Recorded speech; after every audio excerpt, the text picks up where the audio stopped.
সবাইকে শুভেচ্ছা, আমন্ত্রণ জানাচ্ছি প্রথম আলোর প্রতিদিনের আয়োজন বার্তা কক্ষে। আমি শামসুজ্জোহা। আজকে আমরা আলোচনা করব বাংলাদেশে যে জাতীয় নির্বাচনের কথা হচ্ছে, সেই নির্বাচনের রোড ম্যাপ বিষয়ে। নির্বাচনের রোড ম্যাপ, রাজনৈতিক দলগুলোর সন্তুষ্টি ও অসন্তুষ্টি। এই দুটি বিষয় আমাদের আলোচনায় আসবে। আজকের আলোচক হিসেবে আমাদের সঙ্গে আছেন প্রথম আলোর যুগ্ম সম্পাদক সোহরাব হাসান।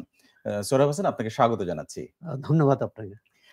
আমি যেটি নির্বাচনের বিষয় বলছিলাম যে নির্বাচনের রোডম্যাপ ব্যাপারে যে রাজনৈতিক দলগুলো তাদের সন্তুষ্টি অসন্তুষ্টি নিয়ে আজকে কথা বলবো। আমি প্রথমে বিএনপির প্রসঙ্গে আসতে চাই। গতকালকে একটি বৈঠক হয়ে গেল, আপনি জানেন, প্রধান উপদেষ্টার সঙ্গে।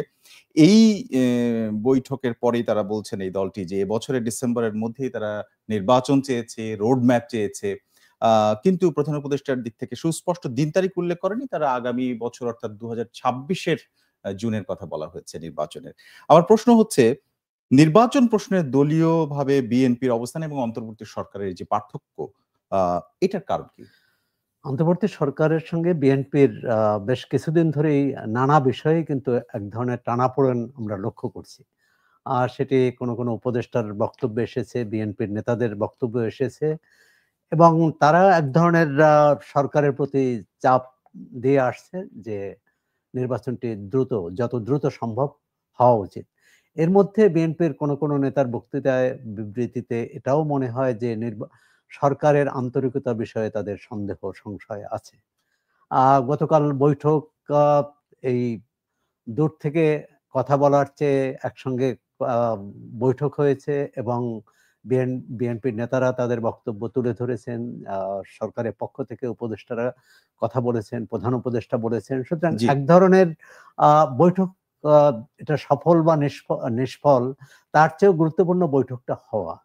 এবং যেদিন এই বৈঠকটা হলো সেদিনই কিন্তু মার্কিন প্রতিনিধিদের সঙ্গে আ বিএনপি, জামাত ইসলাম এবং এনসিপির নেতাদেরও বৈঠক হয়েছে।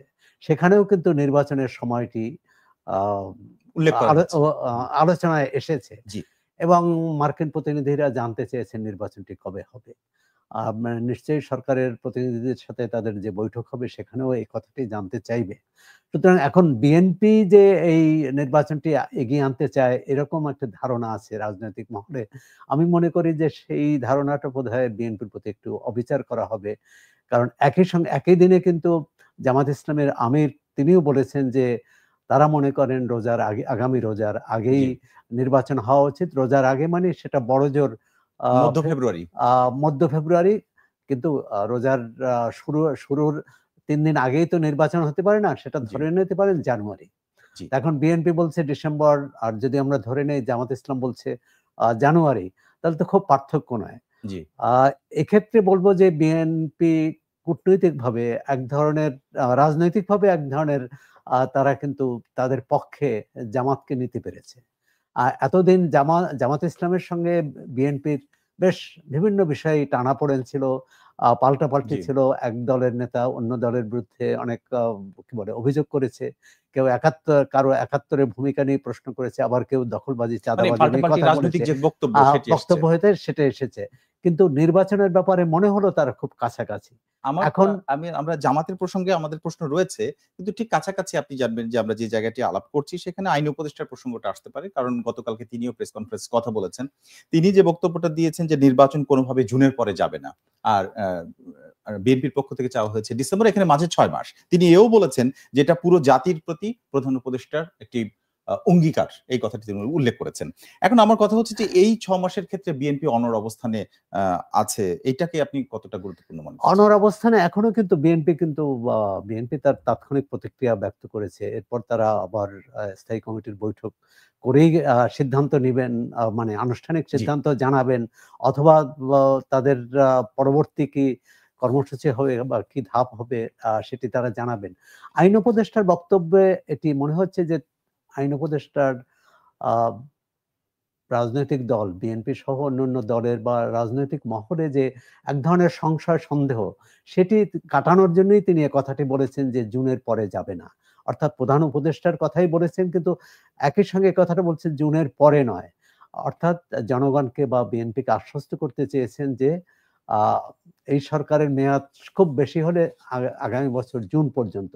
এটি একটি, এটি বলা যায় যে রাজনৈতিক দলগুলো যে সংশয় প্রকাশ করেছে বা অভিযোগও করেছে কোন কোন উপদেষ্টার বক্তব্য বিবৃতিতে যে তারা আরো বেশি অনেকদিন থাকতে ক্ষমতা চান। অনেকদিন ক্ষমতায় থাকতে চান, আর সেটি তিনি স্পষ্ট করেছেন যে না, আমরা থাকতে চাই না।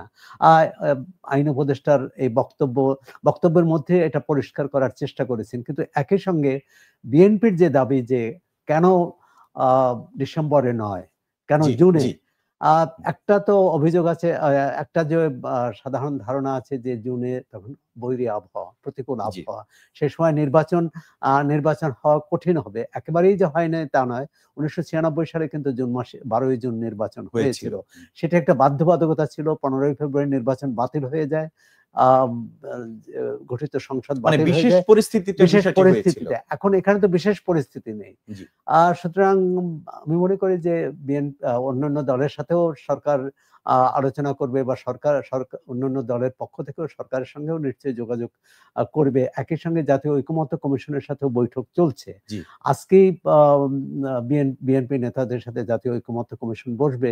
জি। আর সেখানেও এই বিষয়গুলো আসবে, এবং কি, কি কারণে আ কি কারণে ডিসেম্বর নয় জুন, সরকারের পক্ষ থেকে এক ধরনের বার্তা দেওয়ার চেষ্টা করা হয়েছে। যেমন আইন উপদেষ্টাও বলেছেন যে আমরা যদি বিচার না করে নির্বাচন দিয়ে দেই তাহলে সেটি জাতির প্রতি বিশ্বাসঘাতকতা মানে হবে। আমরা কি বলব জাতির কাছে? এরকম একটি জাতির কথা কাছে কি বলবো? কি জবাব দেব? এখানে একটি প্রশ্ন আছে যে এখন জুনের মধ্যে যদি নির্বাচন শেষ না হয়, কারণ হুম। বাংলাদেশের নির্বাচন প্রক্রিয়াটি কিন্তু দীর্ঘায়িত। আ আ সোহরাব হোসেন, আমার একটি প্রশ্ন সেটা হচ্ছে জুনের প্রসঙ্গটা তো একটু পরে। ডিসেম্বরেই যদি না হয় তাহলে বিএনপির যে অবস্থান তারা ব্যাখ্যা করেছে তারা মোটেই সন্তুষ্ট না, এরকম একটি কথা বলেছে তারা। আমার প্রশ্ন হচ্ছে যদি না করে তাহলে কি এইরকম একটি মৃদু চাপ বৈঠক এর মধ্যে থাকবে? নাকি তারা মাঠে নামা বা অন্যান্য দলগুলোর ইঙ্গিতও কিন্তু গতকালকে দিয়েছেন যে অন্য দলগুলোর সাথে তারা বসবেন। না, সেটা রাজনৈতিক চাপ তো হতেই পারে। কিন্তু আন্দোলনও হতে মানে পারে, চাপটা কিরকম? কর্মসূচিও হতে রাইট। পারে। কিন্তু সেটা কোন পর্যায়ে? জি, এমন পর্যায়ে না যায় যে এই সরকারের প্রতি একটা অনাস্থা তৈরি হয়। বিএনপির নেতারা এখনো বলছে যে তারা এখনো মাঠের কর্মসূচির কথা ভাবছেন না। অর্থাৎ তারা এই চাপটা অব্যাহত রেখে যাবেন। এটি বিএনপির হয়তো কৌশল। এখন এই দ্বিধাদ্বন্দ্ব অথবা টানাপোড়েনটা কেন? অন্যান্য কোন রাজনৈতিক দল মনে করে যে নির্বাচনটি যদি আ প্রলম্বিত হয় তাহলে তাদের ভোটের হিসাব-নিকাশে তারা লাভবান হবে। বিএনপি মনে করে যত দ্রুত নির্বাচন হবে তারা লাভবান হবে। কারণ তাদের যে রাজনৈতিক প্রতিদ্বন্দ্বী আওয়ামী লীগ এখন মাঠে নেই। আ জামাত ইসলাম বা অন্যান্য দল যারা আছে তারা ঠিক বিএনপিকে সমভাবে প্রতিদ্বন্দ্বিতা করতে পারবে না।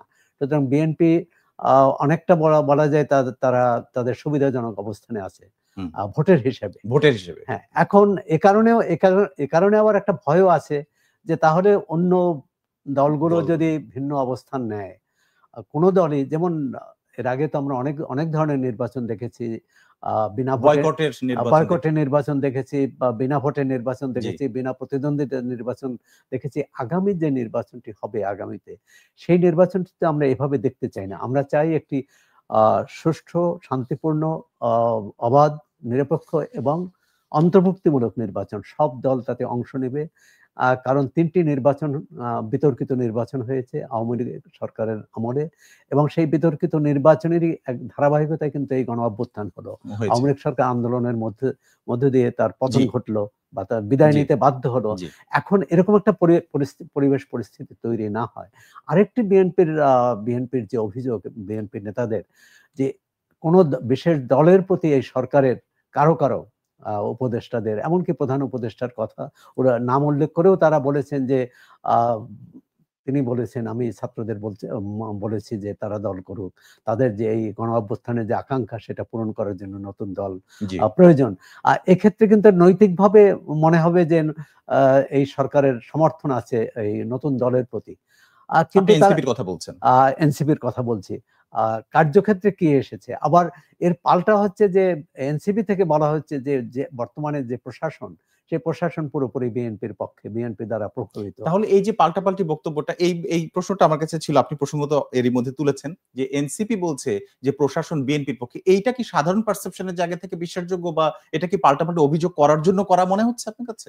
এটি হচ্ছে এই সরকার তো দায়িত্ব নিয়েছে একটা অস্বাভাবিক অবস্থা, একটা জি, গণ অভ্যুত্থানের মধ্য দিয়ে।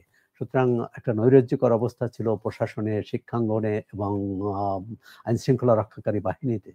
আর সুতরাং সেখানে যার যেখানে প্রভাব ছিল, আর সেই নেতার প্রভাব অথবা দলের প্রভাব, আর সেখানে সেটি কিন্তু তারা ব্যবহার করার চেষ্টা করেছে, ব্যবহার করেছে এবং সেই প্রভাবটা এখনো আছে। আবার বিএনপির পক্ষ থেকেও আছে। একসময় তো আমরা দেখতাম যে বিএনপির নেতারা জামাত ইসলামের বিরুদ্ধে অভিযোগ করছেন যে তারা শিক্ষাঙ্গন এবং প্রশাসনে তাদের লোকজনই দৌরত্ব দেখাচ্ছে। আবার জামাতও একইভাবে অভিযোগ করছে বিএনপির বিরুদ্ধে। এখন অভিযোগে আমরা তৃতীয় একটা পক্ষ পেলাম, এনসিপি। আমি একটু যোগ করি এনসিপির আরেকটি প্রসঙ্গ, সেটা হচ্ছে তারা বলছেন যে মৌলিক সংস্কার ছাড়া নির্বাচনে গেলে সেই নির্বাচন গ্রহণযোগ্য হবে না, সেই নির্বাচনে এনসিপি অংশগ্রহণ করবে কিনা সেটাও বিবেচনার বিষয়। এটা এক ধরনের হুমকি কিনা? যাক, হুমকি না, এটা চাপ তো বলতেই পারে, রাজনৈতিক কৌশল তো থাকবেই। বিএনপি যেমন বিএনপির প্রতি না সরকারের প্রতি? সবার প্রতিপক্ষের প্রতি। এখন ভোটের মাঠে তো বিএনপির প্রতিপক্ষ, অন্তর্বর্তী সরকার প্রতিপক্ষ না। আবার যদি কোনো দল মনে করে যে আমি যদি এই কৌশল ব্যবহার করে সরকারকে আরেকটু কি বলে নিউট্রাল মানে নিরপেক্ষ করতে পারি, অর্থাৎ কারো দিকে যদি ঝোঁক থাকে সেটা যদি কমাতে পারি, বিএনপি, জামাত ইসলাম বা এনসিপির পক্ষ থেকে যে কৌশল, সেটা কিন্তু উদ্দেশ্য একটাই, যে প্রতিপক্ষ এই ভোটের সুবিধাটা না পায়, ভোটের সুবিধাটা যাতে আমার পক্ষে যায়। আর এনসিপির এই অভিযোগের মধ্য দিয়ে আরেকটি কিন্তু প্রমাণিত হলো যে আমাদের প্রশাসন, পুলিশ এখনো তার নিজস্ব সত্তা, মানে তাদের স্বাধীনভাবে যে কাজ করার সেই অবস্থাটি আমরা তৈরি করতে পারিনি। সেটি যে মৌলিক পরিবর্তনের কথা যে এনসিপি বলেছে, মৌলিক পরিবর্তন হলে তো কারোরই প্রভাব সৃষ্টি করার কথা না। এর মধ্যে দিয়ে হচ্ছে যে প্রশাসন আওয়ামী লীগ সরকারের সময় ছিল, তার আগে বিএনপি সরকারের সময় ছিল, অর্থাৎ রাজনৈতিকভাবে প্রভাবিত একটি প্রশাসন, সেই প্রশাসন এখনো আছে। যদি এনসিপির নেতার বক্তব্য সত্য হয়, তাহলে সেই প্রভাব এখনো আছে। আবার অন্য পক্ষ আরেক ধরনের প্রভাবের কথা বলবে। এই প্রভাব থেকে বেরিয়ে আসার জন্য কাঠামোগত যে সংস্কারের কথা বলছে, মৌলিক সংস্কার বলছে, সেটা হচ্ছে যে আইন শৃঙ্খলা রক্ষাকারী বাহিনী, প্রশাসন কোনো পক্ষ নেবে না। রাজনৈতিক পক্ষ এখানে নেওয়ার প্রশ্ন নেই, কারণ অন্তর্বর্তী সরকারের তো কোনো রাজনৈতিক অভিলাষ নাই বলেই আমরা জানি, এবং তারা স্পষ্ট বলেছেন, সরাসরি বলেছেন, কিন্তু সেটাকে বিশ্বাসযোগ্য করা। যেমন বিএনপির মধ্যে অভিযোগ আছে যে তিনজন উপদেষ্টা ছিলেন এনসিপির বা সাবেক বৈষম্য বিরোধী ছাত্র আন্দোলন থেকে, তার দুজন এখনো সরকারে রয়ে গেছে। এখন তাদের সঙ্গে এনসিপির সম্পর্কটা কি? সম্পর্কটা যদি কোনো আনুষ্ঠানিক সম্পর্ক না থাকে, তাহলে তাদের সরকারে থাকতে বাধা নেই। আবার এনসিপির যে একজন উপদেষ্টা, তার কাছে স্থানীয় সরকার মন্ত্রণালয়ের দায়িত্ব দেওয়া হয়েছে। স্থানীয় সরকার মন্ত্রণালয় হচ্ছে সারা দেশে যে সরকারি যে প্রশাসনিক যে কাঠামো, সেটি তার নিয়ন্ত্রণে মাঠ পর্যায়ে। সুতরাং বিএনপির পক্ষ থেকেও কিন্তু একই ধরনের অভিযোগ যে আগামী দিনে ভোটের হিসেব নিকেশ পাল্টে দিতে অথবা ভোটকে প্রভাবিত করতে এই ব্যবস্থা নেওয়া হয়েছে। সেখানে তাহলে আপনি বলা যায় যে পাল্টাপাল্টি অভিযোগ যে সেই জায়গাটি আছে, ক্ষেত্রটি আছে, তার কিছু তো কারণও আছে, এবং সেই কারণ থেকে বেরিয়ে অন্তর্বর্তী সরকার এখানে কিন্তু একটা বড় ভূমিকা, যে তাদের কিন্তু নিরপেক্ষ থাকতে হবে। এবং আমি তো মনে করি ওই দুই উপদেষ্টার অবস্থান পরিষ্কার করা উচিত, যে আমরা ওই দলের সঙ্গে আছি কি নেই। আমরা আনুষ্ঠানিকভাবে দেখছি তারা নেই, কিন্তু তাদের নিজেদের পক্ষ থেকে অবস্থানটা পরিষ্কার করলে সেটি জনমনে যে সংশয় আছে, সংশয় দূর হবে। একইভাবে কোন উপদেষ্টার কথাও বিএনপির মধ্যে সংশয় দেখা দিয়েছে, সন্দেহ দেখা দিয়েছে। কেউ বলছেন যে 5 বছর জনগণ আমাদের চায়, কেউ বলছেন এই সরকারই নির্বাচিত। এই সরকার নির্বাচিত বলার, এই সরকার অনির্বাচিত নয়, এই কথাটির মধ্যে আমি খুব দোষের কিছু দেখি না। অনির্বাচিত নয়, জনগণের অভিপ্রায় অনুযায়ী কিন্তু এই সরকার এসেছে। আর যে অর্থে নির্বাচন যে 5 বছরের জন্য আমাদের যে ভোট ব্যবস্থা, যে 5 বছরের জন্য কাউকে ভোট দিয়ে ক্ষমতায় নিয়ে আসা, সেটি হয়তো নয়, কিন্তু জনসমর্থন আছে। আমরা যে ভোটের মাধ্যমে কিন্তু জনসমর্থনই পরীক্ষা করি।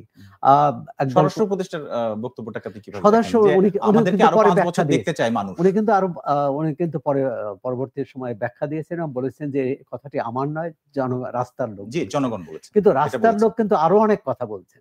কেউ কেউ তো বলছেন যে কোন উপদেষ্টার নাম ধরে বলছেন যে তার দায়িত্ব, তিনি যেহেতু দায়িত্ব পালন করছেন না, তার পদে থাকা উচিত নয়, এরকম একাধিক উপদেষ্টা সম্পর্কে বলেছে। আর সুতরাং তাহলে যদি এই ৫ বছরের কথাটি তিনি শুনে থাকেন, অন্য কথাটিও তার শোনা উচিত এবং সেই অনুযায়ী কাজ করা উচিত।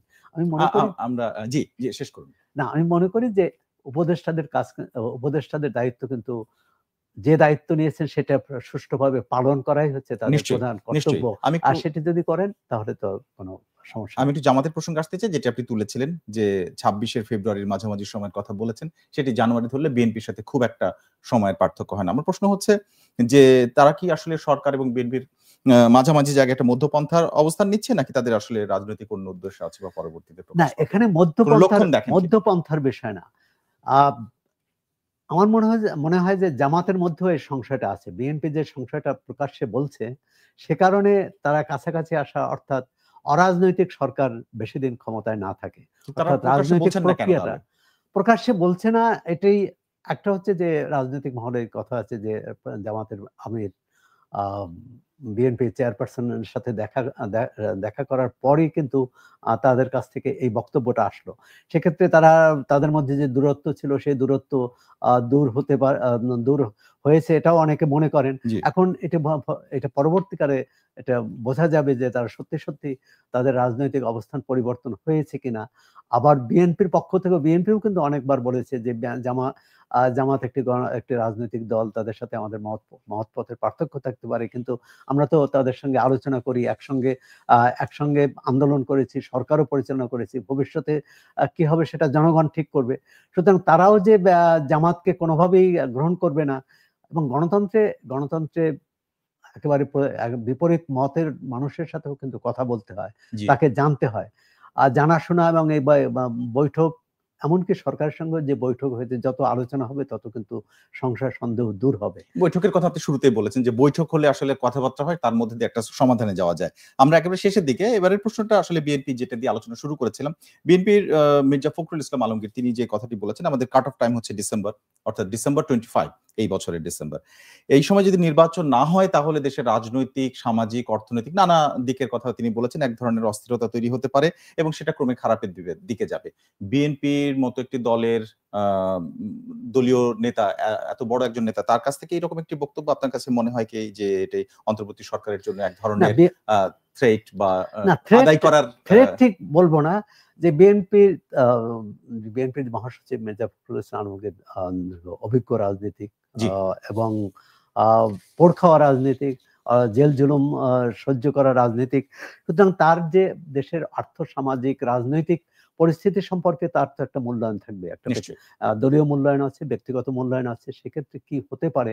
এটি যে এই ধরনের আশঙ্কা যে শুধু আ বিএনপির মহাসচিব করছেন, আরো অনেক দলের অনেক নেতা বলছেন যে যদি নির্বাচন না হয়, জি, যদি অনির্বাচিত সরকার বেশিদিন ক্ষমতায় থাকে তাহলে পরিস্থিতি সামাল দেয়া যাবে কিনা?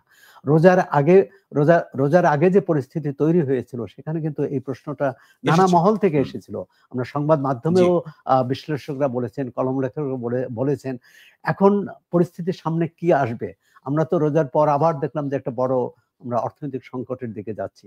আ গ্যাসের দাম বাড়ানো হয়েছে। যুক্তরাষ্ট্র বাড়তি শুল্ক আরোপ করেছে। জি, সবটা মিলে একটা ঝড় হওয়ার মধ্যে আছে। ভোজ্য এখন তেলের দাম বেড়েছে। এখন এটা সরকারকে হুমকি দেওয়া না। হুম, এটি পরিস্থিতি সামাল দেয়া, এবং এটা তো ঠিক যে নির্বাচিত সরকার বা রাজনৈতিক সরকারের যে কাঠামো থাকে, যে নেটওয়ার্ক থাকে, তৃণমূল পর্যায় পর্যন্ত সেটি এই সরকারের নেই। অন্তর্বর্তী সরকার নেই, থাকার কথাও নয়। কারণ স্থানীয় সরকার ব্যবস্থা এখন কার্যকর হচ্ছে না, কার্যকর নেই। সুতরাং এই আ তার এই ভবিষ্যৎবাণী যদি বলি, ভবিষ্যৎবাণীকে ঠিক হুমকি হিসেবে দেখা উচিত দেখেন। না। বরং সরকার সতর্ক হতে পারে। জি, যে যদি এরকম কোনো পরিস্থিতি তারা আ যেকোনো পরিস্থিতি তারা মোকাবেলা করতে পারে সফলভাবে, তাহলে বিএনপি মহাসচিবের এই বক্তব্য অসার প্রমাণিত হবে। আর যদি না পারে তাহলে এটাই প্রমাণিত হবে যে অন্তর্বর্তী সরকার যত আ নিজেকে দক্ষ যোগ্য মনে করুক, কিন্তু আ কঠিন সময়ে কঠিন সিদ্ধান্ত তারা নিতে পারে কিনা এ ব্যাপারে যথেষ্ট সংশয় আছে। সন্দেহ থেকে যায়। আপনাকে অনেক ধন্যবাদ সোহরাব হোসেন আমাদের সাথে যোগ দেওয়ার জন্য। অনেক গুরুত্বপূর্ণ বিষয়ই আলোচনায় এসছে। আপনাকে ধন্যবাদ। আপনি গুরুত্বপূর্ণ সময়ের মধ্যে থেকে আমাদেরকে দিয়েছেন এইজন্য। ধন্যবাদ আপনাকে। দর্শক আমরা সঙ্গে ছিলাম নির্বাচনের রোড ম্যাপে রাজনৈতিক বিএনপি সহ অন্যান্য যে রাজনৈতিক দলগুলো এখন মাঠে আছে তাদের সন্তুষ্টি অসন্তুষ্টি বিষয়টি নিয়ে আমরা মূলত কথা বললাম আজকে। আমাদের সঙ্গে ছিলেন প্রথম আলোর যুগ্ম সম্পাদক সোহরাব হাসান। আপনারা প্রতিদিন দুপুর ১২টায় এই অনুষ্ঠান দেখতে পান রবি থেকে বৃহস্পতিবার পর্যন্ত। আমাদের সঙ্গে থাকার জন্য সবাইকে ধন্যবাদ, কৃতজ্ঞতা।